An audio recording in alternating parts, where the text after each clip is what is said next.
अस्सलाम वालेकुम ख़वातीन और हज़रात, खुशामदीद कहा जाता है आपको मेमूना के चैनल पे। और आज जनाब मैं एक और धमाकेदार और मज़ेदार एपिसोड के साथ आपकी खिदमत में हाज़िर हूँ।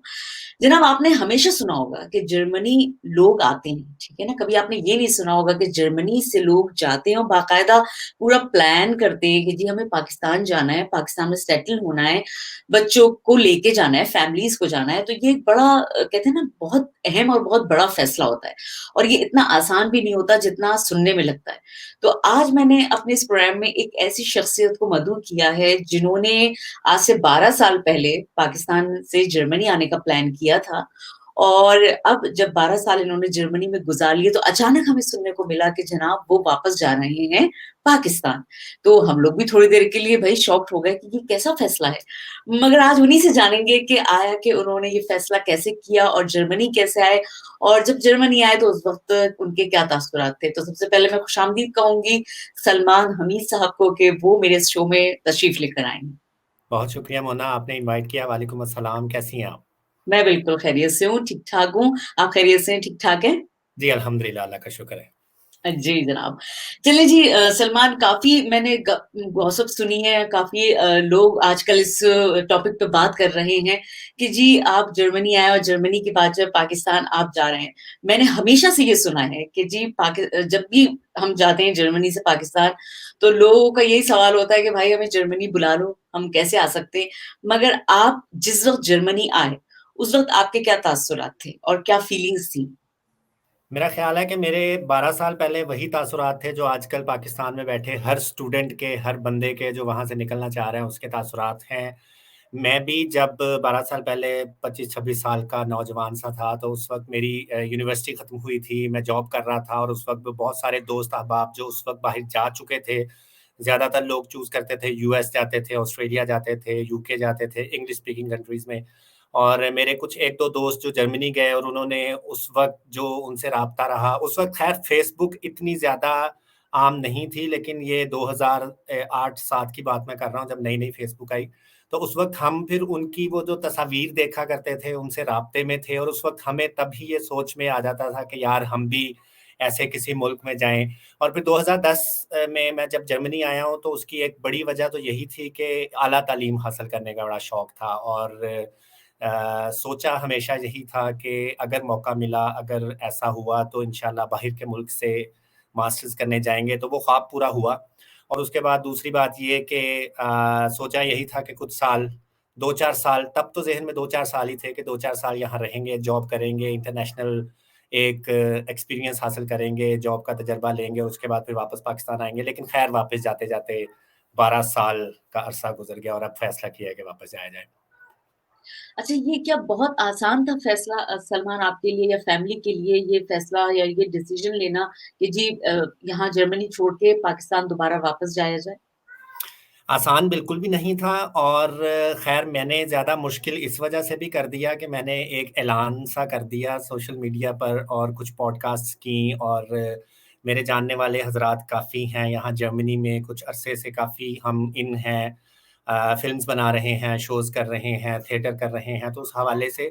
लेकिन ज़ाती तौर पर ये फ़ैसला इतना मुश्किल नहीं था। मैं अगर सिर्फ़ अपनी ज़ात की बात करूँ क्योंकि मैं हमेशा से ही वापस जाना चाहता था और ये एक चीज़ ऐसी होती है जो कहते हैं ना कि अगर आपने कुछ करना हो तो अगर आप नहीं भी कर पाते ना, लेकिन आप उसकी एक चिंगारी-सी अपने अंदर जलती रहने दें, सुलगती रहने दें। एक वो चीज़ है जो मेरे अंदर हमेशा से थी। तो इस वजह से मेरे लिए शायद वो बहुत मुश्किल नहीं था, लेकिन जब ये मैंने प्रोग्राम बनाकर अपनी फैमिली से शेयर किया, तो ज़ाहिर-सी बात है, बच्चे मेरे माशाल्लाह 3 बच्चे हैं, 10 साल का बेटा है, 8 साल की बेटी है, तो ये दोनों ज़ाहिर है सवाल करते हैं और पूछते हैं और ये हर साल पाकिस्तान जाते हैं, तो उनको पाकिस्तान में कुछ कहना तो नहीं चाहिए लेकिन उनको खूब ख़ामियाँ नज़र आती हैं और वो कंपैरिज़न्स करते हैं और वो फिर ये बात पूछते हैं कि यहाँ पर हर चीज़ बहुत अच्छे से है, यहाँ पर बहुत सारी चीज़ें हैं जो पाकिस्तान में नहीं हैं। पाकिस्तान टूटा-फूटा भी है, ज़ाहिर-सी बात है कि जब हम उनको लेकर जाते हैं मुख्तलिफ़ शहरों में, छोटे-बड़े शहरों में, तो उनको वो नज़र आता है कि यहाँ यूरोप में, जर्मनी में बहुत सारी सहूलियात हैं। तो बच्चों की तरफ से थोड़ा-सा सवालात आए, उसके मैंने फिर तहम्मुल से और बैठकर जवाबात दिए। उसके बाद बेगम ज़ाहिर है 12 साल जर्मनी में गुज़ार देने के बाद एक एक माइंडसेट बन जाता है, हर इंसान का बन जाता है। तो उसके भी कुछ सवालात थे, उसके भी कुछ खदशात थे, जिसमें ख़ास तौर पर वहाँ गुज़ारा कैसे होगा, महँगाई जो हम सुनते हैं खबरों में और खबरों के ज़रिए हम तक और हमारे रिश्तेदार और घरवालों के ज़रिए हम तक जो बातें पहुँचती हैं, वो चीज़ें उसे तंग कर रही थी। उसके बाद एजुकेशन, बच्चों की एजुकेशन को लेकर उसको बहुत परेशानी थी और ये बहुत रीज़नेबल सवालात हैं। वो इसलिए भी कि 12 साल हमने अगर किसी और मुल्क में गुज़ार दिए हों, तो हमें अपने मुल्क का पता नहीं होता। हमने वहाँ ये साल गुज़ारे नहीं हैं, तो हम तक जो भी इन्फॉर्मेशन थी, या तो वो मीडिया के ज़रिए थी और या अपने रिश्तेदार, घरवालों, और वहाँ से हमेशा पता नहीं क्यों लेकिन अजीब और बुरी खबर ही सुनने को मिलती है। तो इस वजह से ये फ़ैसला बहुत मुश्किल था। और मेरी ज़ात की हद तक अगर मैं कहूँ, तो मेरे लिए शायद ये इतना मुश्किल फ़ैसला नहीं था। हाँ, लेकिन वहाँ जाकर उन हालात का सामना करने से और कुछ ऐसे चैलेंजेज़ जो मुझे अभी शायद समझ नहीं आ रहे कि वहाँ पर किस तरह उनको मैं डील करूँगा, तब जाकर मैं शायद बहुत मुश्किल में पड़ जाऊँ। लेकिन देखते हैं कि अगर हालात हारते हैं या मैं हार जाता हूँ। यानी आप उन सारे चैलेंजेस को फेस करने के लिए इस वक़्त तैयार हैं, जो कि अभी जाते वक़्त पाकिस्तान में आपको दरपेश होंगे। अच्छा, मैं इस जगह एक सवाल ये पूछूँ कि ज़ाहिर है आप शादी के मतलब शादी करके फिर आप यहाँ पर आए, तो ज़ाहिर है आप पूरी फैमिली ने आप 12 साल गुज़ारे, उसमें माशाल्लाह आपके 3 बच्चे भी हुए। तो मेरा भी सवाल यही है कि तालीम का वहाँ पर आप क्या करेंगे? ज़ाहिर है माशाल्लाह इस वक़्त आपके बच्चे जो हैं वो 5, 7, 6 इस क्लासेस में ही होंगे। तो वहाँ जाके उनको उर्दू सिखाना, या चलें अगर आप उनको इंग्लिश मीडियम स्कूल्स में भी एडमिशन करवा देते हैं, तो इस तरफ आप क्या सोचते हैं? क्योंकि यहाँ से जाने के लिए बहुत से लोग तैयार होते हैं, मगर बाज़ दफ़ा यही हर्डल्स क्योंकि लैंग्वेजेस के प्रॉब्लम होते हैं, पाकिस्तान में बच्चे इंग्लिश, उर्दू थोड़ा-सा यहाँ से जाने वाले बच्चों के लिए मुश्किल होती है। तो आपका क्या ख़्याल है इस जगह?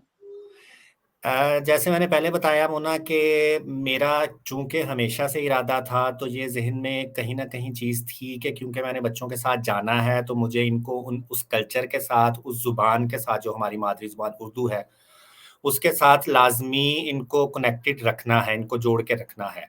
तो इस वजह से एक जो सबसे पहला जो मेरा हमेशा से रहा, वो ये कि हर साल मैं अपने बच्चों के साथ पाकिस्तान जाया करता था और अपनी जो 4 हफ़्ते की, 5 हफ़्ते की छुट्टियाँ, बल्कि जब बच्चे स्कूल नहीं जाते थे, तो तब तो बेगम मेरी 2-2 महीने, डेढ़-डेढ़ महीना भी रह लेती थीं और मैं जल्दी आ जाता था जॉब की वजह से वापस 2-3 हफ्ते पहले। लेकिन इस सारी जिसे कहते हैं ना प्रोसेस में बच्चों ने उर्दू ज़ुबान बहुत अच्छे से सीखी। और दूसरा जो उनके साथ एक अच्छा हुआ मेरे ख़्याल में, वो ये हुआ कि उन्होंने अपने दादा-दादी, नाना-नानी और वहाँ रिश्तेदारों के साथ एक अच्छा बॉन्ड क्रिएट किया। क्योंकि हर साल वो जाते थे, यहाँ से वो उनके लिए गिफ्ट्स खरीदते थे। जैसे मेरी बेटी माशाल्लाह पिछले 2-3 साल पहले जब वो किंडरगार्टन से ख़त्म करके वो स्कूल में गई, तो उसने जो किंडरगार्टन के आखिरी साल में जो वो छोटे-छोटे कालीन बुनते हैं, जो छोटे-छोटे मफलर से बुनते हैं, वो उसने बाकायदा दादा-अब्बू के लिए बुना, नानो दादों के लिए बुना। तो ये वो चीज़ें उनके ज़हनों में मेरी हमेशा से कोशिश रही कि मैं उनमें ये डालता जाऊँ। आपने स्पेशली सवाल किया एजुकेशन के बारे में और ज़ुबान के बारे में। उर्दू ज़ुबान हम घर में बोलते रहे हैं और मेरी हमेशा से कोशिश रही है कि मैं घर में जर्मन ना बोलूँ। उसकी सबसे बड़ी वजह तो एक ये थी कि मैं उनके साथ गलत जर्मन ना बोलूँ। दूसरी वजह ये थी कि मैं चाहता था कि वो एक अपनी ज़ुबान सीखें, क्योंकि मुझे ये मेरी बिल्डिंग में कुछ बुज़ुर्ग हज़रात रहते हैं, उनमें एक बुज़ुर्ग कपल ने कुछ साल पहले मशवरा दिया था कि सलमान, जर्मन मत बोलना अपने बच्चों के साथ, क्योंकि ये वो मादरी ज़ुबान जो तुम्हारी उर्दू है, पाकिस्तानी ज़ुबान है, ये कोई और नहीं बोलेगा, ये तुम्हारे बच्चों के साथ सिर्फ़ तुम ही बोलोगे और अगर तुम नहीं उनको सिखाओगे तो ये भूल जाएँगे। और मैंने कुछ देखा है, कुछ मतलब इंग्लैंड जाना हुआ 2-3 दफ़ा, या हमारे कुछ रिश्तेदारों में कुछ लोग हैं जो बाहर के ममालिक से जब पाकिस्तान आते हैं ना, तो उनके जो बच्चे होते हैं, वो या तो अंग्रेज़ी बोल रहे होते हैं या वो वहीं की ज़ुबान बोल रहे होते हैं। तो वो दादा-दादी, नाना-नानी के चेहरे पे जो मैं बेचारगी देखता हूँ ना, बच्चों से बात करते हुए कि हम इनसे कैसे बात करें, ये हमारे, और ये तो आप अच्छी तरह जानती हैं कि अपने बच्चे आपको इतने शायद प्यारे ना हो, लेकिन आपको अपने बच्चों के बच्चे बहुत प्यारे होते हैं। तो वो जो खास बुजुर्ग हजरात होते हैं ना, वो उनको पकड़ने की कोशिश करते हैं, उनसे बातें करने की कोशिश करते हैं, लेकिन वो उनकी जुबान नहीं बोल पाते, तो वो बड़ी अजीब सी सिचुएशन बन जाती है। तो ये मेरे जहन में हमेशा रहा। जहाँ तक स्कूलों की बात है, तो इंग्लिश मीडियम पाकिस्तान में स्कूल्स चल रहे हैं, ज़्यादातर जो सब्जेक्ट्स हैं वो इंग्लिश में हैं, बच्चे मेरे इंग्लिश बोल लेते हैं, जो दोनों बड़े हैं। बेटी छोटी अभी किंडरगार्टन में है, मेरा ख़्याल है कि उसके लिए मुश्किल नहीं होगी इंग्लिश सीखना। निसाब की जहाँ तक बात है, उर्दू एक ऐसा 1 या 2 सब्जेक्ट्स हर स्कूल में हुकूमत ने 1-2 साल पहले एक यकसा निसाब कर दिया था, तो उसकी वजह से वो शायद मसला हो, लेकिन मेरा ख़्याल है कि बच्चे जो हैं वो जल्दी से सीख जाते हैं, उनके लिए बहुत ज़्यादा मसला नहीं होगा। अच्छा, यहाँ पर सलमान मैं आपसे ये पूछना चाहूँगी कि माशाल्लाह से जो आपने चाहा, मैं कहती हूँ कि आपने जी 12 साल का एक प्लान बनाया था कि माशाल्लाह जिस एज में बच्चे आएँगे, मैं पाकिस्तान मूव कर जाऊँगा। आपने सब कुछ आपकी मर्ज़ी के मुताबिक माशाल्लाह से होता चला गया। अगर इस जगह कोई ऐसा बंदा हो जिसके हिसाब से उसकी मर्ज़ी के मतलब मर्ज़ी में से ना हो सके कोई चीज़, तो क्या उसको भी मूव कर लेना चाहिए? माशाल्लाह आपका घर होगा, आपके पास काफ़ी ऑप्शंस होंगे, आपको ये भी पता होगा कि मेरे आने वाले दिन जो हैं, वो मुझे कहीं न कहीं कोई कॉम्प्रोमाइज़ेज़ नहीं करने पड़ेंगे, मेरे घर का खर्चा भी चलता रहेगा, मेरी जॉब भी चलती रहेगी, मेरी गाड़ी भी है, मेरा घर भी है। एक ऐसा बंदा जो कि आपका इंटरव्यू सुन रहा होगा और उसको ये अंदाज़ा हो कि जनाब अ, मैं भी जाऊँगा पाकिस्तान और उस ऐसे बंदे को आप क्या मशवरा देना चाहेंगे कि अगर कोई इंसान पाकिस्तान जाने का प्लान करता है, तो उसको सबसे पहले किन गोल्स को जो है ना अचीव करना चाहिए? सबसे पहले मोना मैं ये कहूँगा, और ये मेरी बहुत एक स्ट्रॉन्ग मेरा ओपिनियन है इस पर, क्योंकि मैं पिछले कुछ अरसे में कुछ ऐसे दोस्त अहबाबों से मिला हूँ, जो पाकिस्तान जाकर नाकाम कोशिश करके वापस आ गए। क्यों? सबसे बड़ी जो उनकी वजह यही थी कि उनके पास कोई मुस्तकिल आमदनी का ज़रिया नहीं बन सका। इसलिए सबसे पहले तो मैं जो हज़रात, जो ख़वातीन पाकिस्तान जाना चाहती हैं, मैं ये कहूँगा कि ये एक ऐसा फ़ैसला है जो आप हमेशा से, होता सभी के ज़हन में है, हम परदेस में शायद सारी ज़िंदगियाँ नहीं गुज़ार सकते। तो जो जाना चाहते हैं उनके लिए सबसे पहली बात ये है कि आप ये देखिए कि आपके पास मुस्तकिल आमदनी का ज़रिया है, और ऐसा ज़रिया है जिससे ना सिर्फ़ आप अपनी ज़ात के लिए, बल्कि आपसे जुड़े हुए जितने डिपेंडेंट्स हैं, जैसे आपकी बीवी है, जैसे आपके बच्चे हैं, क्या आप उनको कुछ ऐसी सहूलियात मुहैया कर सकेंगे उस मुल्क में जो यहाँ जैसी तो ना सही, लेकिन यहाँ से करीब तर हो। ये क्यों कहना चाह रहा हूँ मैं, क्योंकि अक्सर लोग जो है ना, ख़ास तौर पे जैसे मर्दाना मुआशरा है तो मर्द फ़ैसला लेता है, तो अक्सर जो है ना वो सिर्फ़ अपनी ज़ात के लिए सोचते हैं कि ठीक है, मैं तो दाल-रोटी में भी गुज़ारा कर लूँगा। लेकिन क्या ये दाल-रोटी आपकी बीवी खा सकेगी? ये सबसे ज़्यादा ज़रूरी बात है। आप ठीक है, अगर आपको लगता है कि वो खा लेगी, तो उसके बाद आपके बच्चे हैं। बच्चों पर ज़बरदस्ती आप इसलिए नहीं करें क्योंकि ये आपकी बच्चों की पूरी परवरिश का मामला है। यहाँ पे सबसे ज़्यादा जो आपके बच्चे एन्जॉय करते हैं, वो यहाँ की सहूलियात है, स्टैंडर्ड ऑफ लिविंग है। ये आप सबसे पहले वहाँ मुहैया करने की कोशिश करें। दूसरी बात ये है कि यहाँ पे आपके बच्चे जो एन्जॉय करते हैं वो फ्रीडम है, ठीक है? उनको अपनी स्पेस मिलती है, उनको हर नुक्कड़ पे ताक-झाँक करने वाले, रोकने वाले और उनकी जो हर बात को टोकने वाले लोग नहीं बैठे। यहाँ पर उनको ये चीज़ बहुत ज़्यादा मुहैया की जाती है, यो जिसकी पाकिस्तान में फुकदान है। आप अपने बच्चों को जब पाकिस्तान उठा के ले जाएँगे और आप अपने बच्चों को एक ऐसी फैमिली में, एक ऐसे मोहल्ले में या ऐसे शहर में डाल देंगे जहाँ पर उनको हर जगह जज किया जाएगा ना, स्कूल में, मोहल्ले में, ठीक है, एक साइड पे मैं चाहता हूँ कि मेरे बच्चे दादा-दादी, नाना-नानी, मामू, चाचू उन सब के साथ बड़े हों, लेकिन एट द सेम टाइम मुझे पता है कि उन सब की रोक-टोक, डाँट-डपट और ये चीज़ें भी उनको मिलेंगी जो ऐड ऑन्स हैं। क्या वो ये बर्दाश्त करेंगे? और अगर ऐसी चीज़ें आपके ज़हन में हैं, तो आप उस मामले में किस हद तक उनके साथ खड़े होंगे? तो अगर आपको लगता है कि आपके बच्चों की तरबियत यहाँ पर ऐसी है कि वो फैमिली ओरिएंटेड हैं, वो घुल-मिल सकते हैं, वो ऐसे नहीं हैं कि उनको बस अपना एक कमरा चाहिए, अपने खिलौने चाहिए और उनको दुनिया की कोई खबर नहीं है। अगर ऐसे बच्चे हैं आपके, तो आपके लिए बहुत मुश्किल होगी वहाँ पर, क्योंकि वहाँ पर बिन बुलाए मेहमान आपको हर वक़्त आपके बच्चों को भी तंग करेंगे, आपको भी तंग करेंगे। और तीसरी बात ये है कि वहाँ का जो माहौल है, जो बहुत सारी ऐसी चीज़ें हैं, स्ट्रक्चर है, जैसे आप सड़कों पर देख लें, ट्रैफ़िक के हालात हैं, आप शॉपिंग देख लें, यहाँ पर आप घर बैठे हर चीज़ जो है वो घर ऑर्डर करके आपको आ जाती है और कोविड के दिनों में सबसे ज़्यादा जो आसानी हुई है कि ग्रोसरीज़ आपके घर आ जाती हैं ना, आपको इवन मार्केट जाके दूध तक खरीदना नहीं पड़ता। वहाँ पे हर चीज़ के लिए आपको निकलना पड़ेगा, वरना आप अगर वहाँ पर ऑनलाइन शॉपिंग करेंगे तो आपको शायद आप एक मोबाइल मँगवाएँगे तो आपको शायद एक ईंट पैक करके वो डब्बे में भेज दें क्योंकि वहाँ पर इस तरह के फ्रॉड्स होते हैं। तो वहाँ पे आपको छोटे से छोटे काम दही लेने के लिए भी घर से जाना पड़ेगा ना, आप घर नहीं बैठ सकते। तो फिर आपको ट्रैफ़िक का सामना, आपको लोगों के रवैयों का सामना, आपको टूटी हुई सड़कों का सामना, आपको गली में खड़े पानी में से गुज़र के जाना और इसके अलावा लाइट जाएगी, मच्छर, डेंगू हर चीज़। तो अगर आप ये चीज़ें बर्दाश्त कर सकते हैं, फिर आप सोचें पाकिस्तान जाने के बारे में। लेकिन अगर आप इन तमाम चीज़ों से बहुत ज़्यादा खौफ़ज़दा हैं और अगर आपको लगता है कि साल में 1 दफ़ा 3-4 हफ़्ते के लिए जाकर आपको लगता है कि आप पाकिस्तान मुस्तकिल रह सकते हैं, तो आपका ये माइंडसेट आपको अपने आप से ये सवाल करना बहुत ज़रूरी है कि 1 महीने के लिए जाना इज़ लाइक ऑन हॉलिडेज़।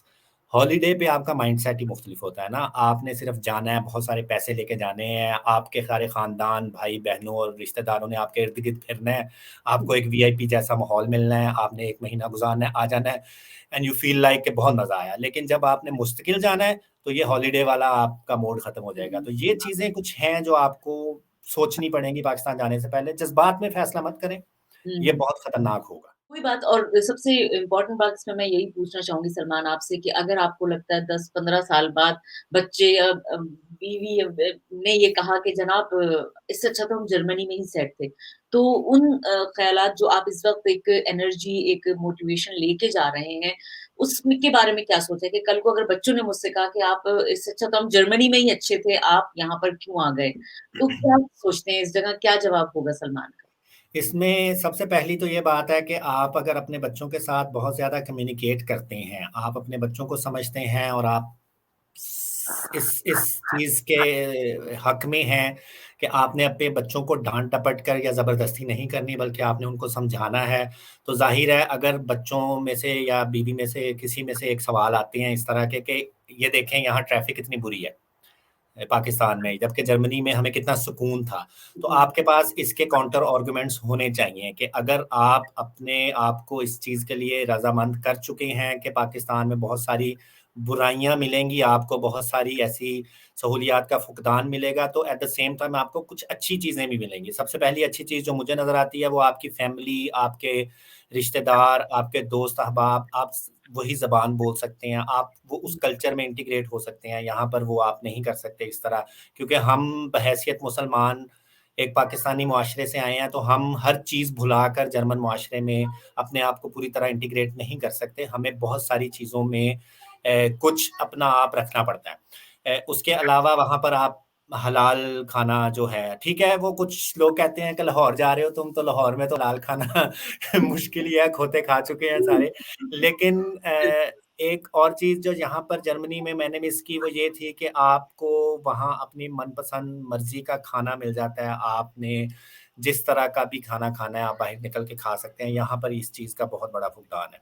तो कुछ चीज़ें जो अगर फैमिली आपसे मुझसे सवाल करेंगे कुछ चीज़ों के बारे में, तो ज़ाहिर है मैं अगर उनको उसी के काउंटर आर्गुमेंट्स में कुछ अच्छी चीज़ें बताकर मुतमईन ना कर सका, तो फिर ज़ाहिर-सी बात है कि वो एक कशमकश, एक जंग जारी रहेगी और फिर एट सम पॉइंट शायद वो इस चीज़ को मान लें कि ठीक है जी, अब्बा जी के भी कुछ पॉइंट्स हैं, हम उनको मान के यहीं पे कुछ अरसा और गुज़ार लेते हैं। या शायद हो सकता है कि मैं समझ जाऊँ कि नहीं, ये वाक़ई ही बहुत तकलीफ़ में हैं, ये बहुत ज़्यादा मुश्किल में हैं और मुझे नहीं इन पर इतना बोझ डालना या मैं इनको इस तरह यहाँ ज़बरदस्ती रखूँ। तो फिर शायद एक वक़्त आए कि मैं फिर कोई दरमियानी हल निका ज़्यादा ये हुआ है कि आपने जो वहाँ पर एक कहते हैं ना कि वो बचपन जो हमारा गुज़र रहा होता है कि क्वालिटी होती है उसमें दादी-दादा, फैमिली एक साथ में लेके चल रहे होते हैं, नानी-नाना सब फैमिली एक साथ चल रही होती है। और फिर ज़ाहिर है यहाँ से जाते हैं तो यहाँ से हम जब जाते हैं पाकिस्तान तो बड़ी आओ-भगत होती है बच्चों से लेके हमारी भी बीवी, बच्चे सबकी। अच्छा आपको नहीं लगता कि ये आओ-भगत भी थोड़े अरसे तक रहती है, फिर उसके बाद जब आप वहाँ पे यूज़्ड टू हो जाते हैं उस लाइफ़स्टाइल के, तो काफ़ी हद तक वो चीज़ जो है ना वो खत्म हो जाती है। तो इस चीज़ को फेस करने के लिए क्या रखा है? ये तो नहीं आपके ज़हन में आएगा कि जी ये शख्स जो है ना ये बदल गया है, ये अब वैसा नहीं रहा जैसा मैं जर्मनी से आया था तब ऐसा था। तो कभी इस बारे में सोचा है कि ये रवैये सिर्फ़ इस वज़ह से तो नहीं कि जी 12 साल बाद आप 1 साल बाद जाते हैं और जर्मनी से जाते हैं, तो बड़ी वो कहते हैं ना कि आवभगत हो रही होती है, तो इस बारे में क्या कहेंगे आप? देखें, उसमें तो मैं वो ज़रदारी साहब वाला जो एक बहुत मशहूर मकौला है कि ऐसा दिल रखते ही नहीं जिसमें एक्सपेक्टेशंस पाली जाएँ। तो ये तो मेरे ज़हन में बहुत अरसे से है और मैं ये सोचता हूँ कि सबसे ज़्यादा जो दुःख होने वाला है, मिलने वाला है, तकलीफ़ मिलने वाली है, वो लोगों के रवैये से मिलेगी। और हुँ, इसके लिए मैं हमा वक़्त तैयार रहने की कोशिश कर रहा हूँ। ठीक है, यहाँ पर वो माहौल नहीं था। यहाँ पर हुँ, बहुत अच्छे मेरे दोस्त हैं, बहुत अच्छी फैमिलीज़ हैं, जिनके साथ इस तरह का हमारा राब्ता रहा, हमारा ताल्लुक बना कि हम उनको दोस्त कम और एक्सटेंडेड फैमिली ज़्यादा कहते रहे, समझते रहे और यहाँ पर जो माहौल था, मैं इस तरह का माहौल वहाँ एक्सपेक्ट भी नहीं कर रहा। मुझे पता है, मुझे अंदाज़ा है कि कुछ अरसा शुरू के कुछ हफ़्ते या महीने, वो एक उस तरह का शायद माहौल रहे कि आओ-भगत भी रहे और कहा भी जाए अच्छा ये बाहर से आया है और ये और वो। लेकिन उसके कुछ अरसे बाद शायद फिर वो कहें अब हम सीधे हो गए हैं, अब तुम आ जाओ लाइन पे ज़रा। तो वो शायद इस तरह की चीज़ें होंगी, लेकिन ये चीज़ों के लिए मैं तैयार हूँ ज़हनी तौर पर। लेकिन बाकी बात वही है कि जब तक उस अखाड़े में मैं उतरूँगा नहीं, उस मैदान में मैं बाकायदा जाकर देखूँगा नहीं, मैं बहुत सारी चीज़ें प्रेडिक्ट कर नहीं सकता। 12 साल में मैं जितनी मर्ज़ी बड़े दावे कर लूँ, इंसान बदल जाता है। उसकी मैं एक छोटी-सी आपको एक मिसाल दूँगा कि मैं 2010 में आया हूँ, तो 2011 में जब मैं पाकिस्तान पहली दफ़ा गया ना, तो मुझे हमेशा से यही बाहर से आने वालों को देखकर लगता था कि यार ये बाहर से जब आते हैं, तो ये नेस्ले के पानी पी रहे होते हैं और इनका जनाब चल रहा होता है कि खाना इस तरह का हो वो, तो ये तो नखरेले बड़े हैं ना। तो मैंने तो जाते ही कह दिया कि मैं कोई मुझे ना समझे कि मैं बाहर से आया, तो मुझे जो तुम लोग सब पानी पीते हो मुझे वही पिलाओ। तो उन्होंने कहा ठीक है पियो। तो उसके बाद मैं जितनी देर रहा मैं पेट ही खराब रहा मेरा, वॉमिटिंग रही, पेट खराब रहा। तो वो उसकी वजह यही थी कि 1 साल भी मैं बाहर गुज़ार के जब गया तो मेरा मैदा, मेरा जिस्म जो है वो उन चीज़ों का आदी नहीं था जो पाकिस्तान में जिसे कहते हैं ना लकड़ हज़म, पत्थर हज़म के वो हर चीज़ खा पी के ठीक रहते हैं। तो फिर मैंने वहाँ पे ये फ़ैसला लिया नहीं, अब मुझे ये समझना पड़ेगा, अपने ज़हन को समझाना पड़ेगा कि मैं बाहरों आया ना, मुझे वाक़ई ही नेस्ले का पानी चाहिए। तो 12 साल मैंने यहाँ गुज़ार दिए हैं और मैं ये दावा नहीं करता कि मैं अभी भी देसी हूँ, मैं अभी भी वहीं का हूँ, मैं जाते ही सब कुछ हैंडल कर लूँगा। तो बहुत सारी चीज़ें ऐसी हैं जो मेरी आदत में घुल चुकी हैं, मैं शायद वहाँ मुझे बहुत मुश्किल हो, लेकिन मेरा ख़्याल है कि एज़ अ फ़ैमिली मैं अपने बच्चों को, अपनी बीवी को कहता हूँ वी आर वन टीम, तो हम मिलकर इंशाल्लाह इन सारी सूरत-ए-हाल का सामना भी करेंगे और हम एक-दूसरे के साथ चलकर बहुत सारे मसाइल ना सिर्फ़ देखेंगे बल्कि उनसे नबर्द आज़मा भी होंगे और मुझे पूरी उम्मीद है कि हम उनको हल भी कर लेंगे इंशाल्लाह। इंशाल्लाह।